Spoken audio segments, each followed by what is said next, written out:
Security Weekly News, episode 321. That's a cool number. I'm Doug White, and it is Friday, the 25th of August, 2023. We've got Openfire, Firepower, Barracuda, CosmicBeetle, Lazarus, Encryption, Network Tourism, Aaran Leyland, and more on this edition of the Security Weekly News. This is a Security Weekly production for security professionals by security professionals. Please visit securityweekly.com/subscribe to subscribe to all the shows on our network. We interrupt our program to bring you this important message. It's the show that keeps you up to date on the latest security news twice a week. Your trusted source for accurate security information and expert analysis. It's time for Security Weekly News. Are you constantly thinking about how to keep your enterprise as secure as possible? Get to know Chrome Enterprise, the trusted browser for security-conscious professionals like you. Its ease of use for IT and security teams and added access controls protect the remote, extended, and hybrid workforce, keeping your entire enterprise safe. Don't settle for a browser that compromises your organization. Visit securityweekly.com/Chrome Enterprise now to learn more and start protecting your enterprise like never before.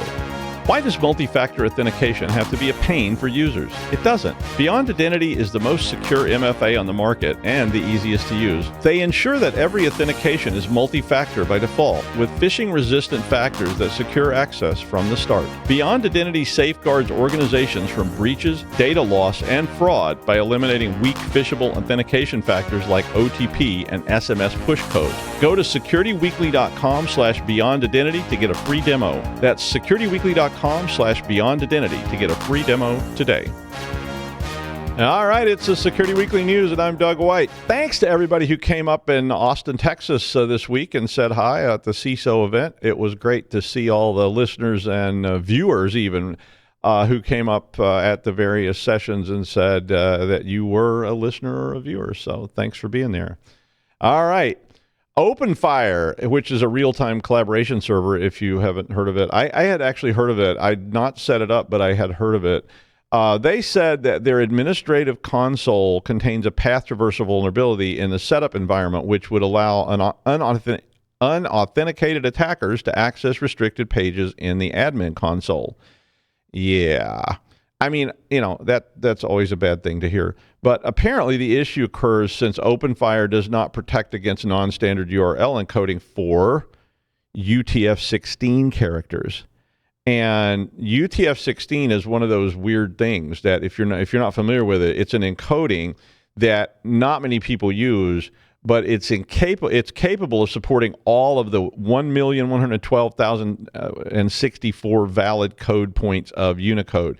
So that basically means it's a universal character set that was created that would basically include pretty much everything: symbols, math, science, music, other languages. So this is where you may have to use this set if you're putting up pages that are in, Chinese or in Sanskrit or any other the languages that have different, pictographs. But not a lot of people use UTF-16. It is compatible with ASCII 2, since, ASCII 2 is within the all-encompassing universal character set, but it never really caught on the internet. And according to the article, it's only declared by under 0.002% of total web pages, so not very many.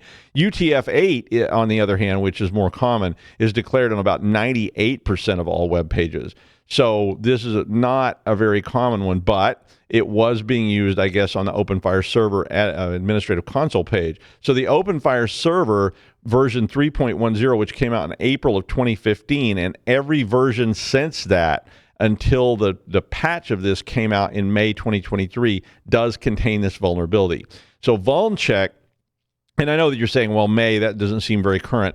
But the reason this article came out was VulnCheck said they found a new way to exploit this that would require creating an admin user account. So, and that was like the previously published variants. But they went on to say that they had found that there were 6,300 Openfire servers on the internet currently, and that about half of them had been patched.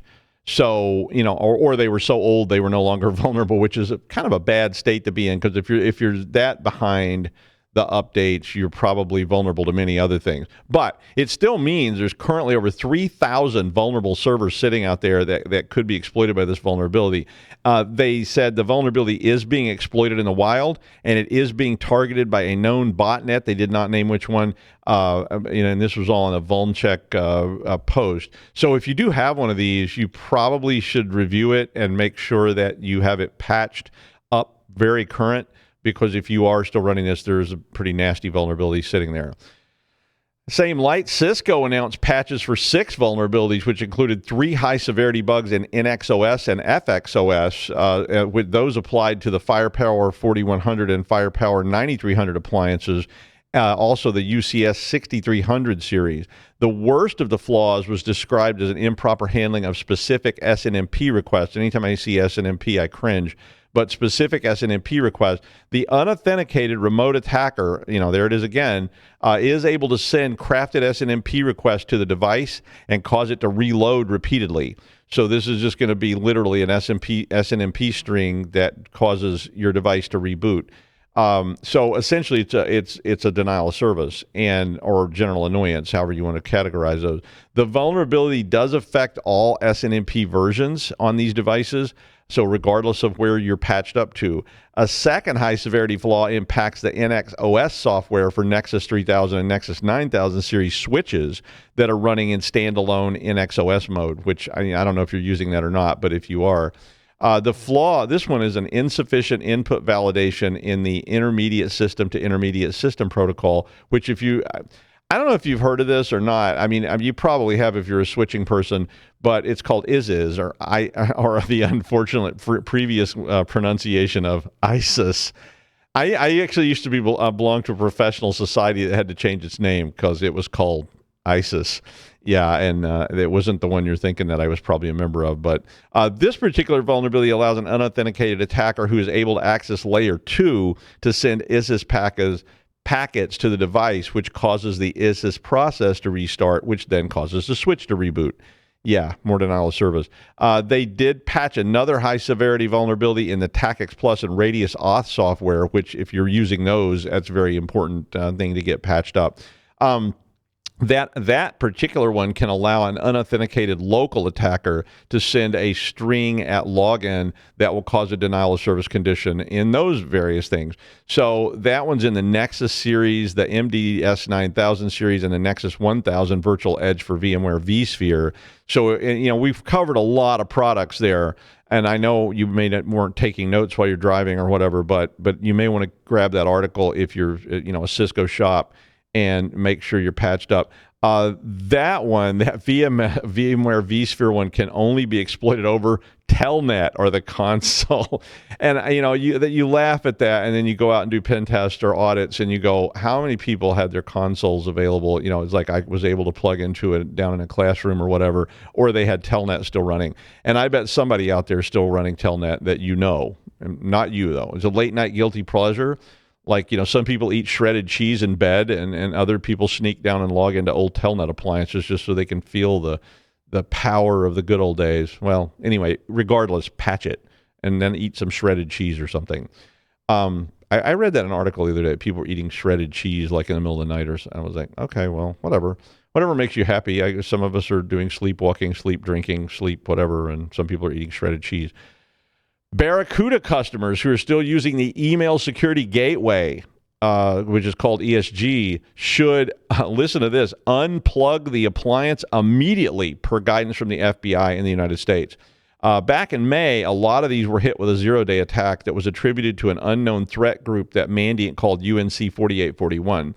Mandiant also said that the group was likely linked to China. I've seen there were several articles about this today and yesterday that were basically either just saying it's China or saying it probably China and that kind of thing. Mandiant was more in the most likely China kind of group. Barracuda issued patches for the vulnerability and told customers that Barracuda would actually replace any appliances that had been compromised. Which was sort of surprising. That's sort of a new thing to actually say, we'll give you a whole new appliance. But the FBI Cyber Division released a flash advisory yesterday that said, quote, Barracuda customers should remove all ESG appliances immediately because the patches released by Barracuda in response to this CVE were ineffective. They went on to say that they had independently verified that all exploited ESG appliances, even those that were with patches from Barracuda, still remained at risk for continued computer network compromise from suspected People's Republic of China cyber actors exploiting this vulnerability. UNC 4841 has been observed exfiltrating data from at least some of the compromised systems, and they seem to have an emphasis on the public sector. Barracuda had said back in June that about half of the appliances that were compromised were in the United States, and almost a third of the victims were government agencies. And we're old friends with Barracuda, so they do a good job with this kind of stuff.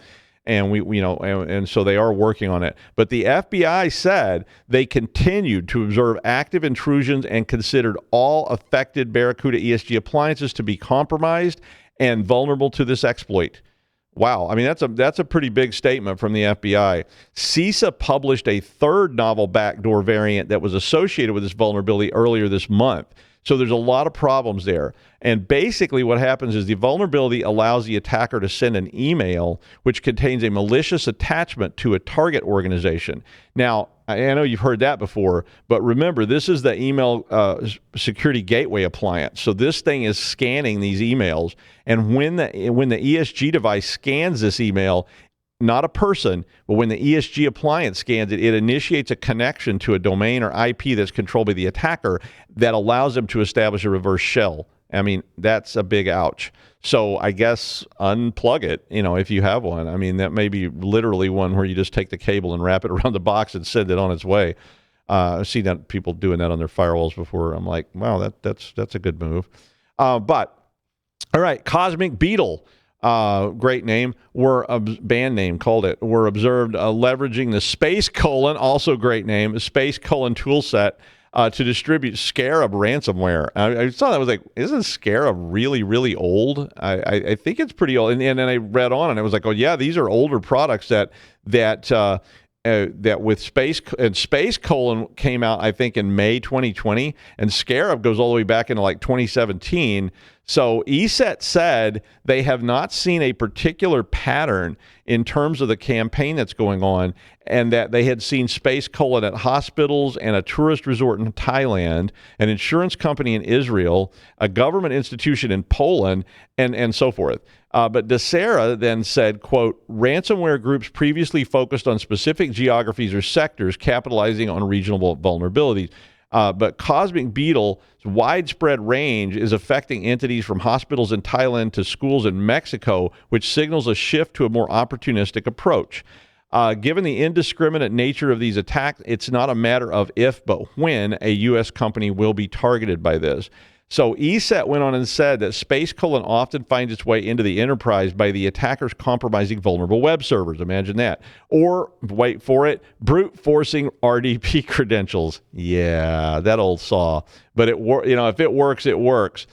Several of the Space Colon builds contain Turkish strings, which implied maybe that it was Turkish in origin. I mean, if I was making these things, I'd probably put all kinds of interesting strings in it to make you think it was somebody else so that they wouldn't be looking at me. So I'd definitely put some, strings like that. The recommendation in the article are to take down, and they're pretty obvious, but people don't do it, take down publicly exposed RDP. Yes, you should be doing that.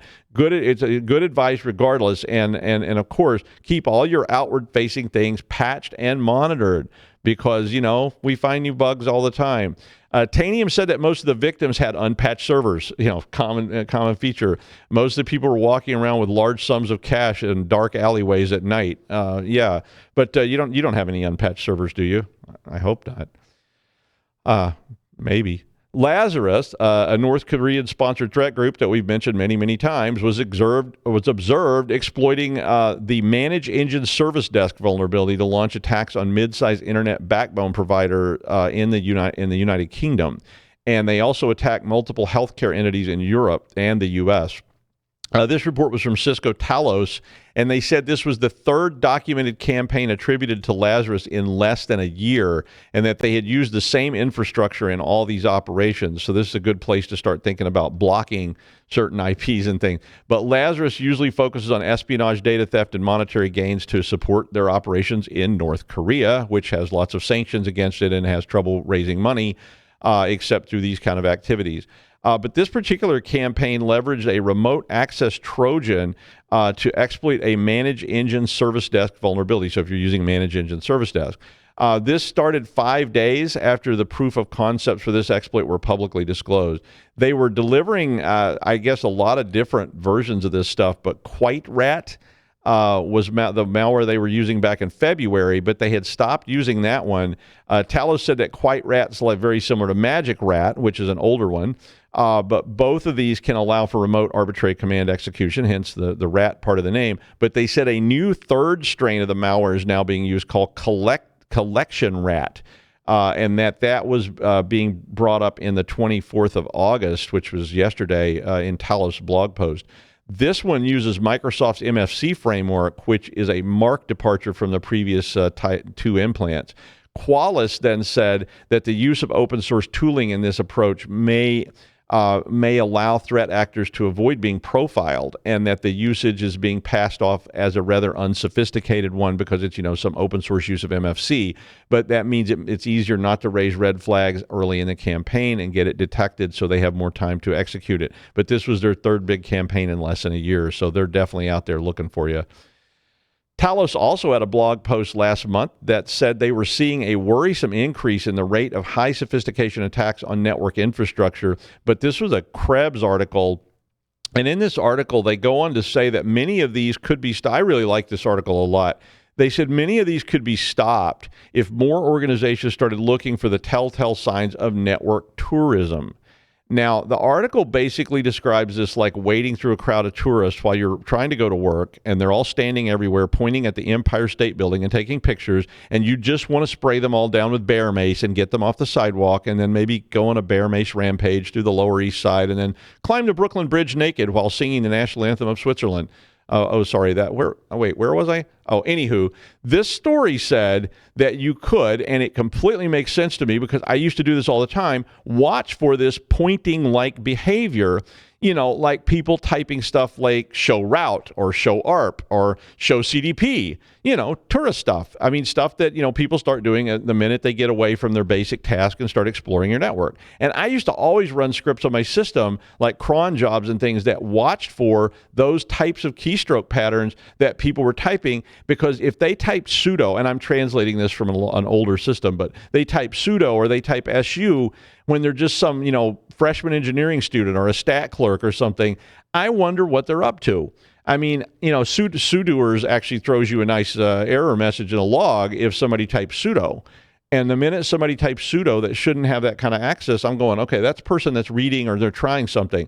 And I had lists of people that I ran increased surveillance on them because they had typed things like sudo.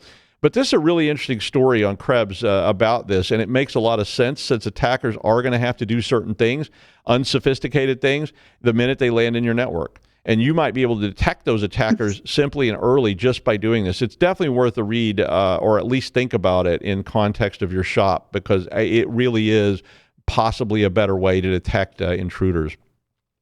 iMessage and WhatsApp both claim to be end-to-end encrypted, which would imply that they're pretty secure channels, but apparently not everything is end-to-end encrypted in the end-to-end encryption apps. This was an article that I think had a little bit of a hyperbolic headline, but I don't trust any of this stuff anyway, because they're always getting caught lying, about what they offer. Fluff laundry soap now with artificial intelligence. 4 out of 5 doctors prefer Lucky Strike cigarettes now with AI. But the article is about end-to-end encryption apps, and it's actually pretty useful. That they talked about the ones that have exceptions to the end-to-end encryption and when that falls in place.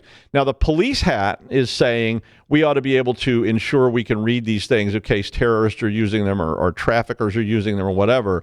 But the privacy hat is saying, yeah, but somebody's going to abuse that to target their ex or whatever. The article, despite the headline, does say that there appears to be a healthy balance between privacy and safety being used, but it's not always clear what is being encrypted and when you're being encrypted and when you're not being encrypted. So the article contains responses to a bunch of questions that they asked these companies about their end-to-end encryption. And so, for instance, Signal and WhatsApp said, yes, we're end-to-end encrypted, whereas Apple iMessage and Google Message and Meta Messenger all said no to that, even though they claim to be end-to-end encrypted. They said in all cases, the question was about, is it in all cases? And those three said no, it was not. An example was that if you used Apple's messaging app, text you send and received are only end-to-end encrypted if and only if all parties are using that app. If the text is in blue, it means the messages are encrypted for everyone in the chat. But then Ted jumps on the group and boom, you get the green bubble of unencrypted shame. Now, a lot of people don't even know what that means. I even have people ask, why is this blue? And I'm like, I think that means end-to-end encryption. But I think you should probably read this entire post if you're concerned, because there's a lot in this article to unpack. WhatsApp and Signal seem to be the most consistently answering yes, which doesn't mean anything. It just means they said yes. But it doesn't necessarily mean that whatever you're using is end-to-end encryption. So you might want to really, review that if you're counting on that end-to-end encryption, like you're exchanging keys or something over those channels. Well, speaking of people who have often needed to ensure that what they were saying was encrypted, here is the amazing Aaran Leyland. Hi, Aaron. Well, Doug, mostly what I say does sound encrypted to everybody that's listening, so that's fine. What you were saying there a minute ago about you setting up the cron jobs and that for what was sort of standard Linux commands that you wouldn't expect people to use. I tried to find it on the internet there, but I was found wanting on Google. But maybe last year there was someone on PSW that had made a tool that looked specifically for people running Who Am I and things like that, and they had made a little open source tool for it, which I thought was very, very cool, but unfortunately I can't find it. Well, yeah, I'm sure we can look that up from last year. They have the archive of all those. But yeah, I mean, I've always tried to do that on my servers and things so that I could see when people essentially escalated themselves from basic user to, why on earth are you typing who am I? Why are you typing, this? Why are you trying to change directory into, like slash, slash Etsy password, people that tried to cat, things. The minute they did that, I started, saying that's not a freshman engineering student. That's probably somebody who's trying to, escalate. So, maybe they were. On a standard sort of large enterprise network, the amount of accounts that are allowed or should be typing who am I is probably very, very small. So actually tracing them and keeping an eye on them is probably a really smart thing. I concur. Okay, well, thank you. Article in the Hacker News yesterday was the hidden dangers of public Wi-Fi. So I thought it would be good to remind everyone just how bad public Wi-Fi is and what we should do about it. So as we know, using public Wi-Fi in places like cafes or airports might seem handy. Yeah, it is, especially if you can't get any data, as I couldn't recently. 4G, 5G wouldn't work in the airport, so I had to connect to the airport Wi-Fi of trepidating times. Obviously, since these networks are open to everyone, hackers find it easy to sneak in and snoop on what you're doing. And even trick you pesky hackers, making hotspots look like they're real. And then they can do all sorts of nefarious stuff.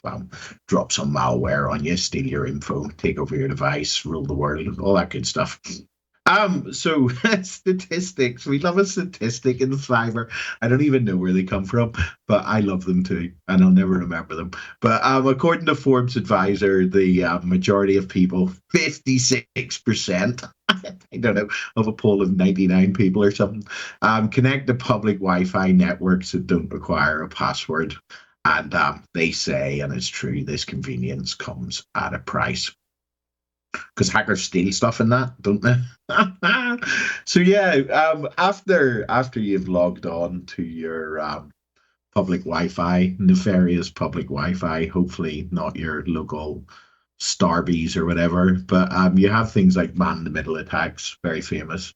And these are one of the most common threats on public Wi-Fi. And as most of you know, in man-in-the-middle attack, the hacker secretly intercepts and possibly alters the communication between the two parties, altering it, being pretty bad. Especially if it's your bank details. Normally we have mitigations against this, but if you're using something more low level without so much inbuilt security, pretty bad. But a lot of us being white hat hackers, we like to research this sort of stuff. So just the things I'm going to go through, I've pulled up some open source tools, white hat hacking tools that you can use to look into it a bit deeper.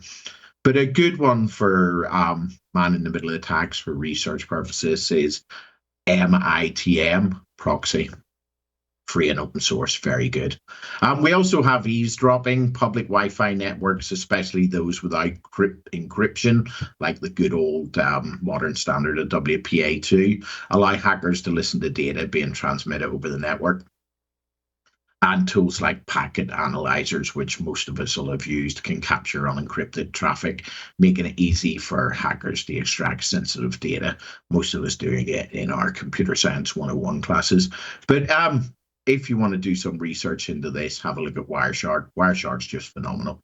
And you can really, especially if you're new to cyber, look into the building blocks of how communications go across networks and all them good protocols and protocol numbers that you hear about.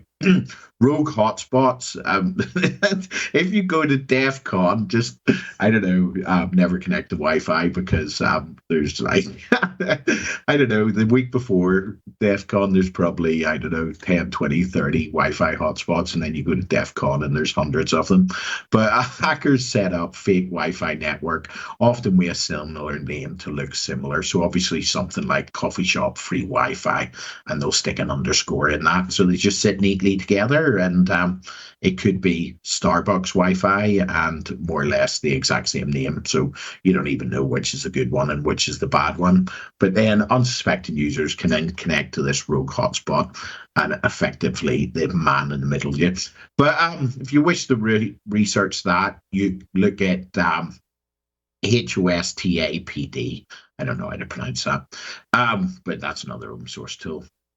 Honeypot networks, most of us will have heard of them. Similar to hotspots in a way, rogue hotspots anyway, as in they're malicious networks to lure you in, get you connected, and then do nefarious things to you.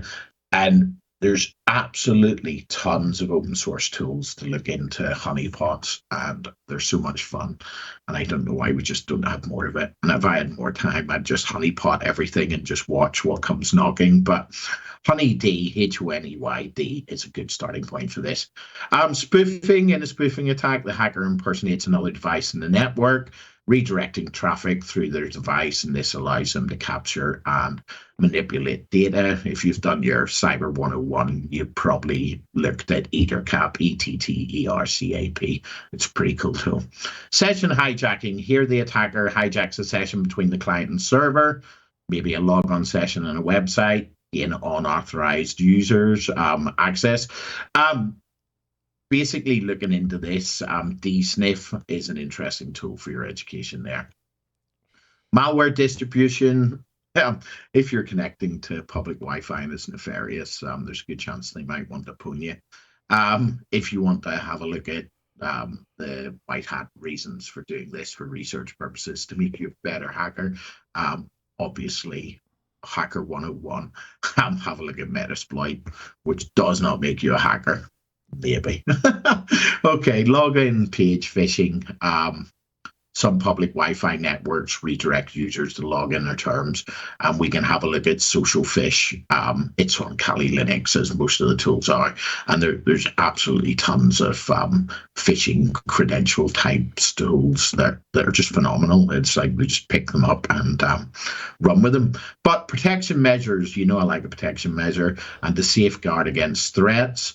The article, the mitigations were quite low, so I've written them up in a bit more detail for us cyber professional people, but you can translate it to your moms and pops and save them getting pwned. VPN. The number one thing of this all is VPNs, and that will encrypt your traffic from your device to where you're trying to get to and pop out of, and then in between, all your data will be encrypted, so the person in the middle will have a impossible or at least very difficult time. Plenty of reputable VPNs, but what I will say on them, if they're free, generally they're probably not that good. And also, as I always say, and lots of people do, if you're not paying for it, you're probably the product. Turn off sharing. Go to your devices settings and turn off sharing. Printers, public folders. This should mitigate a bit of people accessing stuff on your device directly. And also, just so you don't forget next time, you can turn on forget the network after use, and then you won't automatically connect and maybe don't have your VPN and all that good stuff. If you can, this is probably quite helpful, connect to a secure network, which probably means it has a password. Not meaning that all the ones without passwords are bad, but the ones with passwords are more likely to be good, and might have WPA to implement it. Everything should have just everything that you can get it on should have MFA now, multi-factor authentication. Just get that done. If you don't have that done, you nearly deserve to get hacked. Well, you don't, but you know what I mean. Get it done.